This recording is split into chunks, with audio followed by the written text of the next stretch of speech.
Hi there, my name is Webher. I'm a principal data scientist at Johnson & Johnson Ireland.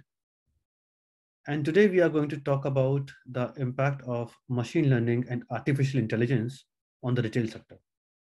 So let's get started. In the past,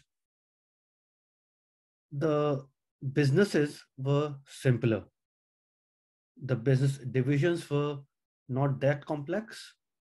There were solutions and systems in place, but the level of granularity, the level of technology, the level of complexity involved in the system was not very high. There was no social media, there was no hyper personalization of customers. Whereas retailers of today, they have to deal with multiple communication channels, be it mobile, be it POS, be it websites, be it social media. They have to work with disparate systems which talk about the product, the prices, the marketing channels, marketing campaigns, the entire CRM division, the ERP systems of the world, the campaign management systems of the world. And because of that, the number of business divisions involved, it has also increased tremendously. That has not happened immediately.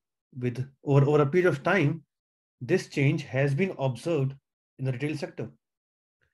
And that makes the life of the retailers even more complex. So they face a difficulty to understand the true demand and to personalize the communication they want to send to their customers. It is a requirement for them to have a targeted and personalized communication to their customers about the product, the offers, the prices, the discounts, the sales season that is coming. There is a lack of omni-channel infrastructure and omni-channel offering for the consumer, which enhances the overall customer experience. Why is that so? Because the customer management process is still not seamless. It still has quite a few weaknesses which have to be ironed out. We do not have a single view of customer wherein we can see what is the customer's need and what is the customer behavior.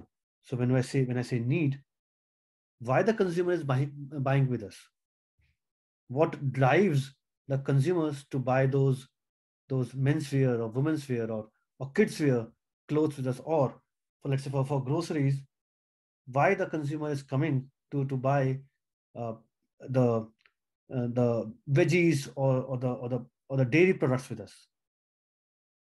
The behavior aspect is what is the transactional behavior consumer is showing to us. What are the discount vouchers consumer is using? What is the number of visits consumer does with us? What is the online offline ratio? What is the loyalty points burn ratio? All of those are the transactional behavior, and that integration is still not complete. There has been traditional reporting. It has been leading the way. It is still very, very heavily used. We look at our dashboards, our our Tableau reports, our click dashboards, and then we can get a view that how is our business performing. But that is more reactive in nature. The requirement is much more advanced data science solutions, much more advanced machine learning solutions. That's what we are going to talk about. So it starts with the customer strategy framework, wherein we develop a consumer one view.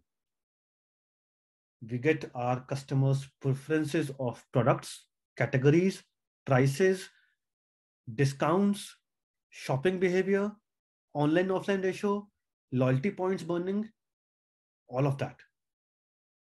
And that gives us a customer one view, which can be used to optimize our marketing campaigns, which can be used for personalized and contextualized targeting of the consumers, depending on their product preferences, depending on their price preferences. We can create the product recommendation models. The point number 4 in the current slide, that what type of products should be bought by the consumers. So for the customer strategy framework, we have our unsupervised learning solutions, K-means clustering, hierarchical clustering, DB-scan clustering of the world, which allows us to analyze and cluster and segment our customers. For the product recommendation, generally we can use our collaborative filtering methods or metrics factorization methods for next best product recommendation. Market mix modeling is a very important concept. Market mix modeling is required for the retailers to optimize their spend.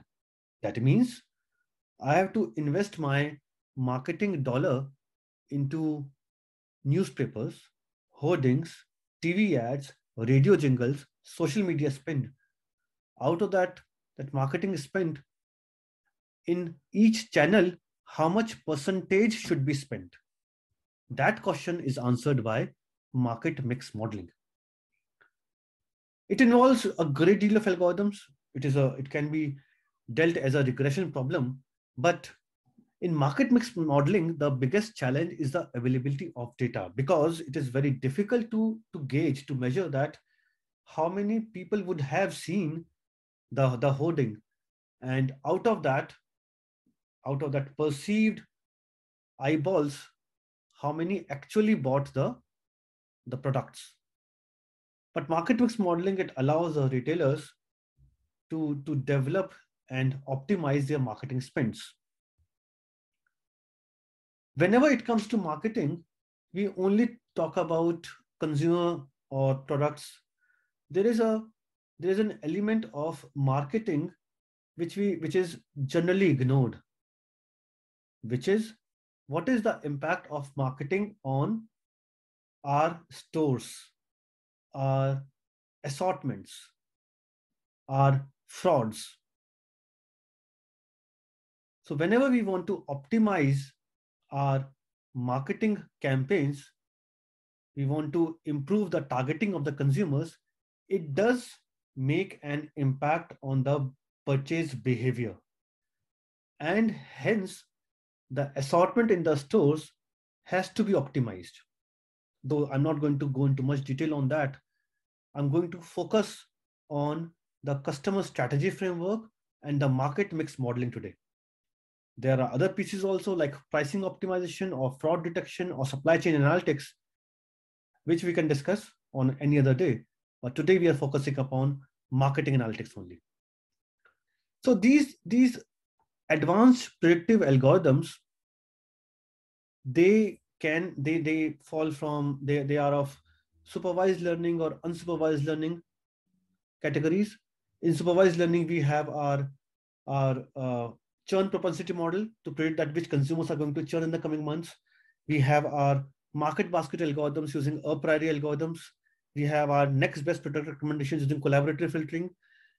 So all those algorithms, they allow the marketing teams, the CRM teams to target the customers much more effectively. A very important point is how to win back the customers who are inactive with us. The customers, for example, who have not shopped with us for the last 1 year. The machine learning solutions can allow the marketing teams to win them back. When to target the customer, how to target the customer, what is the best time, what is the best day to communicate to a customer, what is the channel to communicate to a customer, what is the language we want to use, what are the effective email subject lines, what is the optimized SMS language. which should be given, which should be used to target a consumer. So data science and machine learning, it allows us to interact, to optimize and enhance that consumer experience across the customer lifetime. That is about the structured data. But if you want to use text data sets on customer complaints, customer reviews, NLP open doors over there. It allows us to gauge and measure the consumer sentiments, what is working, what is not working. So we can analyze tweets, Facebook comments, complaints, customer reviews, surveys. It allows us to analyze the complete sentiments of the consumers and which products, which attributes are working well for the consumers or not.